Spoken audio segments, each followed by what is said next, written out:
Okay, folks, I'm a lot calmer now. My teeth have been brushed, my face washed, and my morning tasks done. All the arguments of last night had been resolved, and where it could not be resolved, then at least an agreement of sorts was reached. As far as the letter is concerned, all you guys, I stand by every word in the letter and will until the day those questions are answered, because none of those questions were unreasonable. Secondly, do not worry about Yankee and me. Yankee was not the person who copied the letter to social media. And by now, after doing some research, I am now convinced that the person who did do so did not do it with malice, but was instead overeager and a little excited.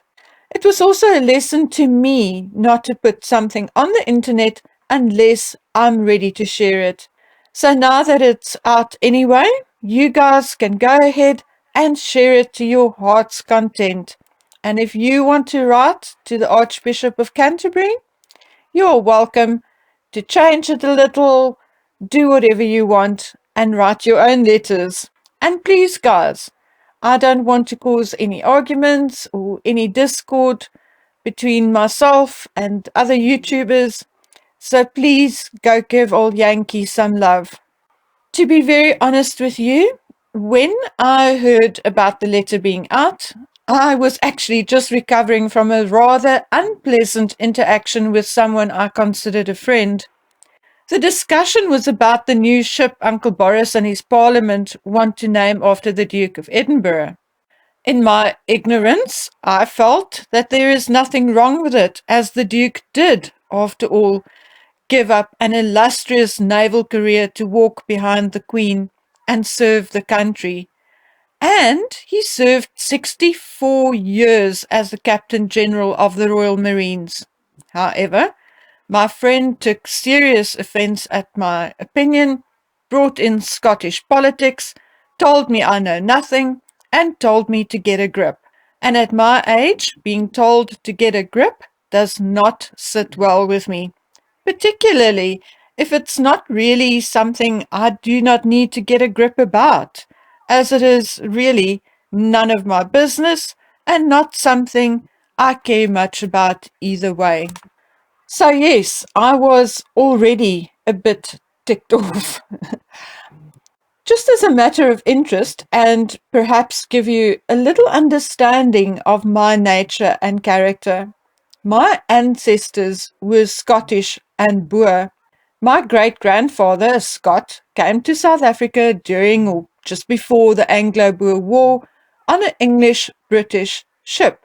As far as I know, he was a carpenter and not a soldier, but he ultimately met and married a Boer girl, and from there the Grants became half English, Scottish, and half Afrikaans.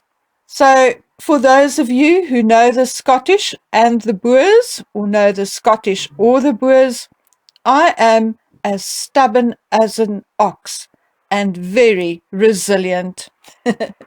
Okay, let's move on. So far, there had only been one question pertaining to the information in the letter, and that pertains to the birth certificate.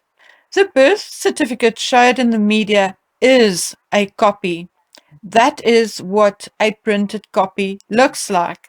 However, the first copy and the second copy, remember after the name change, both had the same misprint at the bottom of the page and the exact same misprint as a blank copy of a British birth certificate on Pinterest.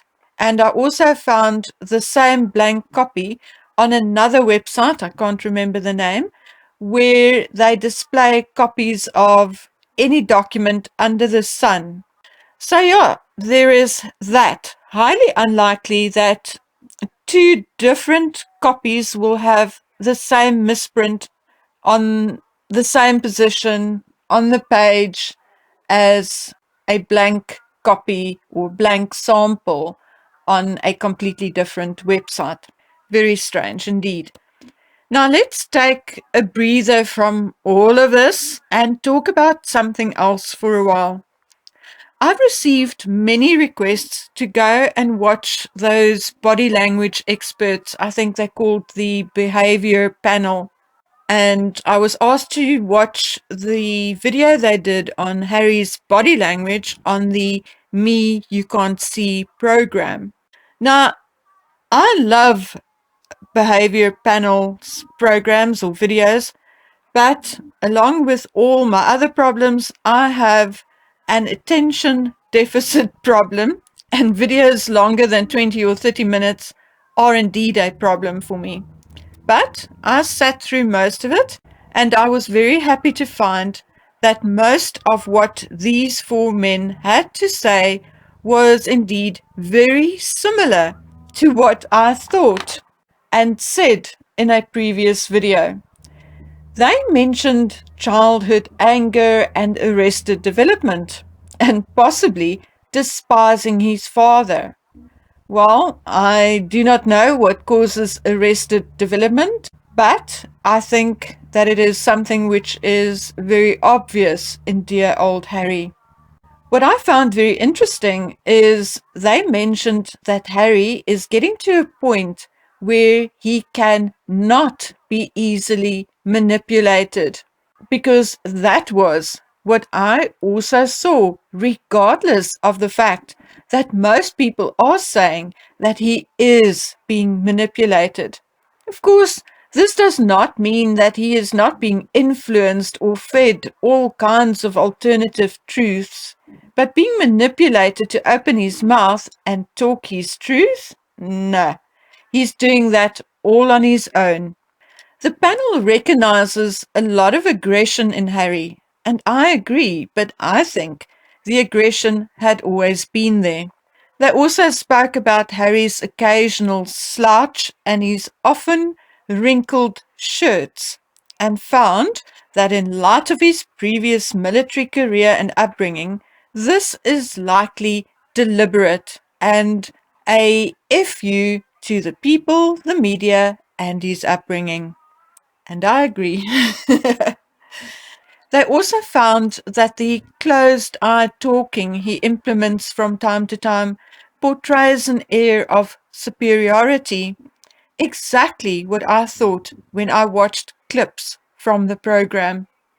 Obviously, the behavior panel are experts, and they brought up things I did not even think about. But I'm quite impressed with myself that I was relatively accurate in my previous assumptions. They also mentioned that there were some genuine feelings displayed in his manner and words. For example, London being a trigger, etc. They also said that most of the answers were prepared and possibly even written down prior to the taping. And I found that rather interesting. Also, that he is very aware of his target market and wishes to entertain his audience. Interesting, very interesting, and I loved it. Really enlightening. So, what I'm taking away from this is that old Harry is just fine. He may be a little angry, a little this or a little that, but he's not desperate, lonely, or isolated. He's actually on the adventure of his life, feels very important and very famous. So I do not think we have to lose another night of sleep worrying that he'll do something to himself. And that, guys and girls, is the good news for the day. I'll be back as soon as I can. Until I get to speak to you on the next video, please take good care of yourselves. Bye.